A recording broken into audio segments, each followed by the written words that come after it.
Saudi अरब और UAE का टकराव बढ़ता ही जा रहा है।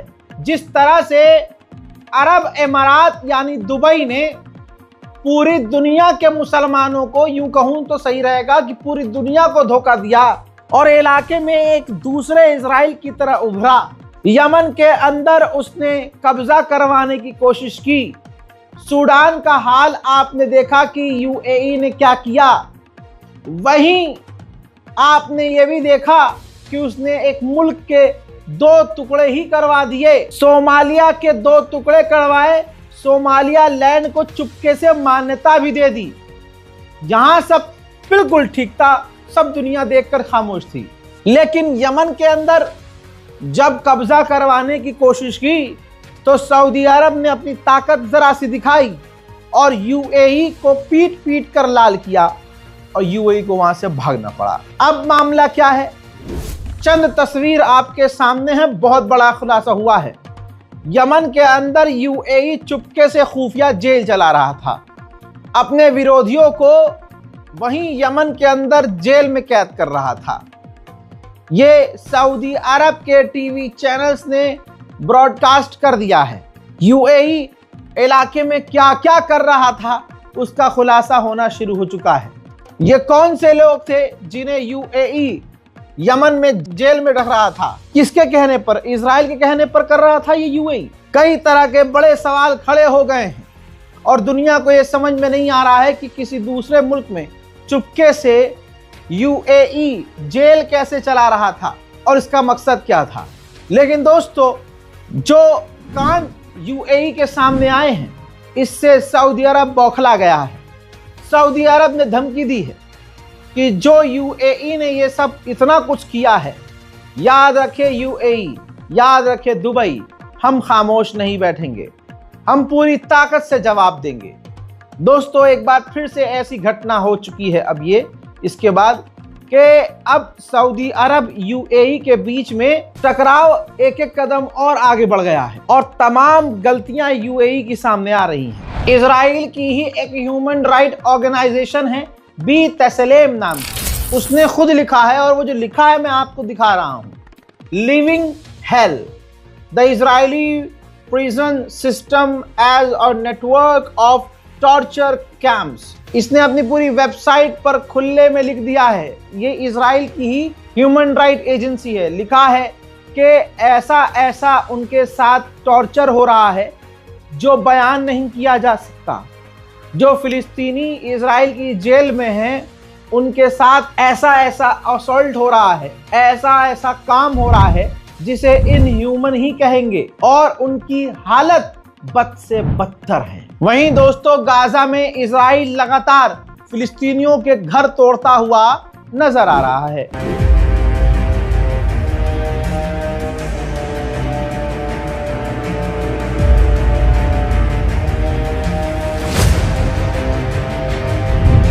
फिलिस्तीन का एक और ग्रुप हुसम अस्तल नाम का, जो है फिलिस्तीनी लेकिन गद्दार ग्रुप है, इसने कहा कि हमने एक हमास के ग्रुप को पकड़ा था, हमने उन्हें मारा, पीटा और हराया भी, और हम फिर से मांग करते हैं तमाम हमास के आतंकवादियों से कि आप हथियार डाल दें। अस्सलाम वालेकुम वरहमतुल्लाहि वबरकातुहू। कमा वअदनाकुम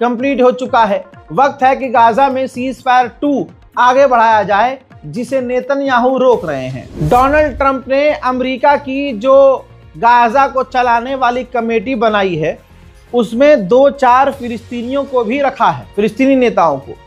अब वो इजिप्ट की राजधानी कायरो जाने की तैयारी में थे। अमेरिका ने कहा था कि आप इस मीटिंग को आगे बढ़ाइए और बातचीत कीजिए, और बातचीत इजिप्ट में होती है क्यारो में। अब वो जब फिलिस्तीनी क्यारो जाने की तैयारी में हैं तो इजराइल उन फिलिस्तीनी नेताओं को इजिप्ट जाने नहीं दे रहा। हजरात, वहीं इजराइल की जेल से दूसरा वीडियो वायरल हुआ है। ये देखिए, ये फिलिस्तीनी हैं जिनके हाथ पैर बंधे हुए हैं, उनके ऊपर कुत्ता तक छोड़ा जा रहा है।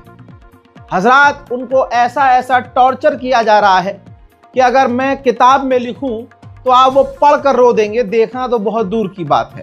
ये तस्वीर सामने आने के बाद पूरी दुनिया इजराइल पर थूक रही है कि इजराइल ऐसे गैर इंसानी काम कैसे कर सकता है। हजरात मोहतरम, रिपोर्ट के मुताबिक अब तक 2023 से अब तक 84 फिलिस्तीनी जेल के अंदर इजराइल की तड़पा तड़पा कर कत्ल कर दिए गए। गाजा के हालात बदतरीन हैं, ठंड ने भी वहां मुसीबत ढाई हुई है। 7 महीने का एक बच्चा ठंड से अकड़ कर मारा गया क्योंकि उसके पास बेहतर ठंड के कपड़े नहीं थे। हजरात, अब इजराइल की औकात दुनिया के सामने आ चुकी है और आज की नई पीढ़ी इजराइल से नफरत कर रही है। ऐसे में इजरायली अमरीकी लड़की एक इन्फ्लुएंसर टाइप में है, नेतागिरी में उतरी हुई है। इन्होंने इजराइल की तारीफ में कहा है अमेरिका में कि आज की जो अमेरिका की नई जनरेशन है उसे समझ में नहीं आ रहा है कि इजराइल हमारे लिए कितना ज़रूरी है। सो हमें आज ज़रूरत है कि सोशल मीडिया के ज़रिए, मीडिया के ज़रिए अमेरिकी नौजवानों को समझाया जाए कि इजराइल इन अमरीकियों के लिए कितना ज़रूरी है। इजराइल पूरी दुनिया में नंगा हो चुका है और उसके सबूत दुनिया खुद देख रही है। फॉर एग्जाम्पल, गाजा के अंदर जो नौजवान फुटबॉल मैदान में खेल रहे हैं तो इजराइल ड्रोन के जरिए इजराइल उनके ऊपर फायरिंग कर रहा है निहत्तों पर। देखिए,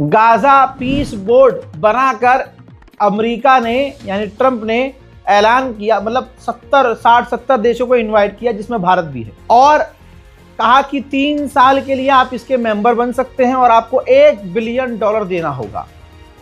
सबसे पहले फ्रांस ने मना कर दिया। पत्रकार ने पूछा ट्रंप से कि जब फ्रांस ने तो मना कर दिया आप क्या करोगे, तो डोनाल्ड ट्रंप ने कहा मैं उसकी वाइन पर 200% टैरिफ लगाऊंगा, फिर वो अपने आप आएगा। धमकी देख रहे हैं आप, धमकी। फिर ट्रंप ने कहा आना पड़ेगा, यानी ट्रंप को हर देश से $1 बिलियन निचोड़ना है, ट्रंप को छीनना है। देखते रहो, जितने लंबे समय तक ट्रंप राष्ट्रपति रहेगा बेड़ा गर्क वो दुनिया का ऐसे ही करेगा। अब दोस्तों, खबर यह है कि यूएई राजी हो गया है कि इस ट्रंप के प्लान में पैसा ही तो देना है, यूएई के पास खूब पैसा है तो हम पैसा दे देंगे और शामिल हो जाएंगे। बर्तानिया ने मना कर दिया है, ब्रिटेन ने कह दिया कि हम इस टीम में शामिल नहीं होंगे। वहीं बता दूं कि यूरोप के देश भी इस ग्रुप में शामिल होने से इनकार कर रहे हैं। Oh, did he say that? Well, nobody wants him because he's going to be out of office very soon. So, you know, that's all right. What I'll do is if they feel like Costa, I'll put a 200% tariff on his wines and champagnes, and he'll join. But he doesn't have to join. If he said that, you're probably giving it to me a little bit differently. But if he actually did say that, but as you know, he's going to be out of office in a few months. Did you invite President Putin to join the... Yes, he's one of the people. These are world leaders. Trump को राष्ट्रपति बने, America के राष्ट्रपति बने 1 साल हो चुका है, जिसकी खुशी अमेरिका में नजर नहीं आई है। लेकिन इजराइल के जो सुअर की नस्लें हैं वो टीवी चैनल पर नाचते हुए नजर आ रहे हैं। ये वहां का गांडूली मीडिया है जो कि डोनाल्ड ट्रंप के 1 साल सरकार के चलने पर, 1 साल उनके कार्यकाल के होने पर नाच रहे हैं। यानी अमेरिका के लोग ट्रंप के खिलाफ सड़क पर हैं और खुश कौन है? ट्रंप से इजराइल के लोग, यानी डोनाल्ड ट्रंप इजराइल के लिए काम कर रहा है, यहूदियों के लिए काम कर रहा है, अमरीकियों के लिए नहीं। वहीं आखिरकार जेरूशलम के अंदर UNRWA का जो दफ्तर था, ह्यूमन राइट की बातें पेलता है, ईरान का नाम आता है तो इजराइल, लेकिन अपने ही इलाके में जेरूशलम में UNRWA के दफ्तर को इजराइल ने तोड़ दिया।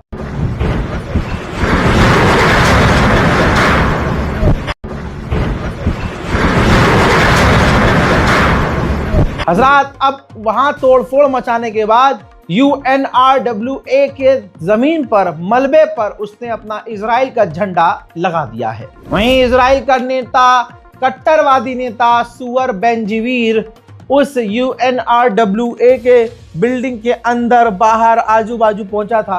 प्रॉपर तरीके से उसने नरसिंहा लंड सरस्वती की तरह वीडियो बनाया। ये इजराइल का नरसिंहा लंड सरस्वती है। तो दोस्तों, इसने वहां वीडियो बनाया है और इसको सोशल मीडिया पर पोस्ट किया है। UNRWA ह्यूमन राइट ऑर्गेनाइजेशन है जो फिलिस्तीन के लिए बनी है और फिलिस्तीनियों की मदद करती है। नेतन्याहू का नेता ऑन रोड ऑन एयर दिन के उजाले में कह रहा है कि हम ऊपर वाले की मदद से हर UNRWA के मेंबर को कत्ल कर देंगे। सुनिए। לפני שנתיים הגענו לפה, אני ועוד כמה חברים, והפגנו נגד האויב הנאצי שמכונה אונר"א. כולם לא הבינו על מה אנחנו צועקים. למעשה התחלנו את המאבק נגד האויב הזה כבר לפני 10 שנים ואף אחד לא הקשיב לנו. לצערנו הרב, רק הטבח הנורא בשמחת תורה הפיל את האסימון לכל מי שלא הקשיב לנו במשך שנים.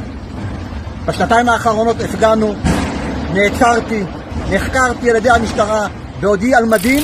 UNRWA के दफ्तर को तोड़ने के बाद अब वहां पर इजराइल यहूदियों के लिए सेटलमेंट करेगा, मकान बनाएगा। ऐसे में आप फिर कहेंगे कि भाई अरब देश कहाँ है? अजी, अरब हमारे पेशाब से भी गंदा है। ये 70,000 फिलिस्तीनियों के मारे जाने पर यह अरब लीग, अरब देश खामोश रहा। अब आप कहेंगे क्या भाई, कुछ तो बताओ क्या किया? भाई सिर्फ निंदा की है। ये जो UNRWA का दफ्तर तोड़ा है, अरब देश ने सिर्फ निंदा, कि हम इस बात की निंदा करते हैं। ये हराम के पिल्ले यही करते रहे कि निंदा करते हैं और आंखों से हम देख रहे हैं कि फिलिस्तीन की तमाम जमीनों पर इजराइल कब्जा कर रहा है। वहीं आप खुद देखिए, ये अरब की औकात देखिए। फिलिस्तीन के तस्वीर देखिए, फिलिस्तीन के वेस्ट बैंक में एक फिलिस्तीनी व्यक्ति के परिवार के घर पर इजरायली सेटलर्स ने कब्जा कर लिया। अंदर डीजे वीजे लगाकर, म्यूजिक सिस्टम लगाकर नाच रहे हैं, सेलिब्रेट कर रहे हैं कि हमने एक घर पर कब्जा कर लिया। कमाल ये है, यही बात मैं कहता हूं कि ये तमाम तस्वीरें जब भारत तक आ रही हैं तो क्या अरब देशों तक नहीं जा रही होंगी? लेकिन कमाल यही है कि अरब पूरी तरह से खामोश है। आपने देखा होगा कि ये तमाम अरब देश जितने भी हैं, ये इजराइल का चूतड़ चाटने में आगे रहते हैं। ऐसे इजिप्ट भी है। इजिप्ट इजराइल की लगभग सारी बातें मानता है, डील किया हुआ है, बिजनेस करता है, गैस लेता है, तेल भी लेता है, सब कुछ कर रहा है इजराइल के साथ। ऐसे में ये तमाम चीजें करने के बावजूद जो इजराइल का फाइनेंस मिनिस्टर है वो कह रहा है कि जो ट्रंप ने डील करी है हमारी गाजा की और इजराइल करवाई है, वो डील तोड़ देनी चाहिए। और इजिप्ट हमारा दुश्मन है, हमें इससे बात भी नहीं करनी चाहिए और गाजा के लोगों को मारना चाहिए। सुनिए। הגיעה העת לפרק את המפקדה בקריית גת, לסלק משם מדינות כמו מצרים ובריטניה שעוינות את ישראל וחותרות תחת ביטחונה, להציב לחמאס אולטימטום קצרצר לפירוק והגליה אמיתיים ומיד עם פקיעתו, להסתער על רצועת עזה בכל הכוח, להשמיד את חמאס צבאית, אזרחית ושלטונית, לפתוח את מעבר רפיח עם उधर ग्रीस और तुर्की के बीच टकराव रहता है, कट्टर दुश्मन है। तो इजराइल के डिफेंस मिनिस्टर जो है ग्रीस पहुंचे और ग्रीस में जाकर उन्होंने तुर्की का नाम लिए बिना धमकी दी कि हम अपने इलाके में अपने दुश्मनों को आने नहीं देंगे, मजबूत नहीं होने देंगे और हमारी नजर उन पर है। अब सुनिए कमाल का खेल। इजराइल ऊपर से नीचे तक का जोर लगा रहा है कुछ खबरों को छुपाने के लिए। जैसे इजराइल के फौजी अपने आप को खत्म करने में आगे बढ़ चुके हैं।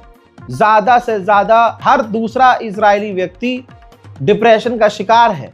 अल्लाह का अजाब सब पर आ रहा है और ऐसे में जीडीपी इजराइल की तेजी से गिरी है। गुर्बत बड़ी है।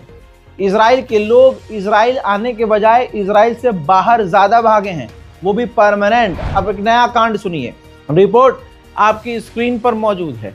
इजराइल का एग्रीकल्चर जो ट्रेड था वो पूरी तरह से 100% ज़मीन पर गिर चुका है। यानी जो खाने पीने का सामान, खेती बाड़ी का सामान, अनाज जो भी इजराइल एक्सपोर्ट करता था वो बिल्कुल कोलैप्स हो चुका है। अब एक चावल का दाना भी इजराइल बाहर बेचने में सक्षम नहीं है। मोहतरम हजरात, वहीं यही इजराइल और अमेरिका ईरान के हो रहे प्रदर्शन में उंगली किए हुए थे, उंगली क्या पूरा खुद को किए हुए थे और रोना मचा रहे थे कि भैया ये देखो ईरान ने आम लोगों को मार दिया। हजरात, नेतन्याहू के खिलाफ खतरनाक प्रदर्शन इजराइल में हो रहे हैं और पता है क्या हुआ है?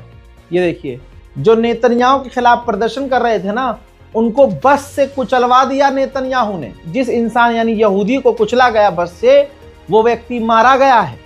नेतन्याहू के घर के अंदर भी कल की तारीख में ये हुआ है, घर के अंदर नेतन्याहू के घुसने की कोशिश की। नेतन्याहू को सड़क पर लोग खड़े होकर गालियां बक रहे हैं। उधर इजराइल का एक स्नाइपर थाईलैंड में एक्सीडेंट में मारा गया है। जी हाँ, एक्सीडेंट। उधर इराक के प्रधानमंत्री ने जोलानी सीरिया के राष्ट्रपति से बात की है और कहा कि आपके इलाके में, आपके मुल्क में जो हो रहा है काफ़ी चिंताजनक है और हमें फिक्र है। मोहतरम हजरात, वही एसडीएफ जो इजराइल से मदद मांग रहा है, जिस एसडीएफ से सीरिया के जोलानी की लड़ाई चल रही है, अमेरिका ने उसी एसडीएफ जिसको आज तक अमेरिका नहीं पनाह दी, उसी ने, अमेरिका ने ही एसडीएफ से कह दिया कि तुम जंग में इजराइल को घसीटना चाह रहे हो, जो कि अगर हुआ, इजराइल इस तुम्हारी जंग में कूदा तो तबाही मचेगी। गाजा के हालात कितने ख़राब हैं मुझे बताने की ज़रूरत नहीं है। मदद के रास्ते खुले हैं, मदद करना चाहते हैं तो ये तमाम बैंक डिटेल मौजूद है।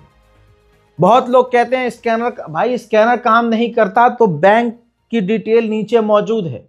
आप अगर पेटीएम या यूपीआई इस्तेमाल कर रहे हैं तो आप सीधा बैंक ट्रांसफर पर क्लिक करके बैंक डिटेल डालकर आईएफएससी कोड डालकर मदद भेज सकते हैं। अगर नहीं भेजना चाहते तो कोई बात नहीं, लेकिन कभी दिल में आ जाए कि हमारे गुनाह बहुत ज़्यादा हैं, हम किसी यतीम की मदद कर सकते हैं, हम किसी फिलिस्तीनी और गाजा के बच्चे को एक टाइम का खाना खिलाना चाहते हैं, तो मदद कीजिएगा, वरना तो कोई बात नहीं। इस रिपोर्ट को शेयर कीजिए, दुआओं में याद रखिए और अपनी राय कमेंट में ज़रूर लिखिए। फिलहाल के लिए इतना ही, वस्सलाम।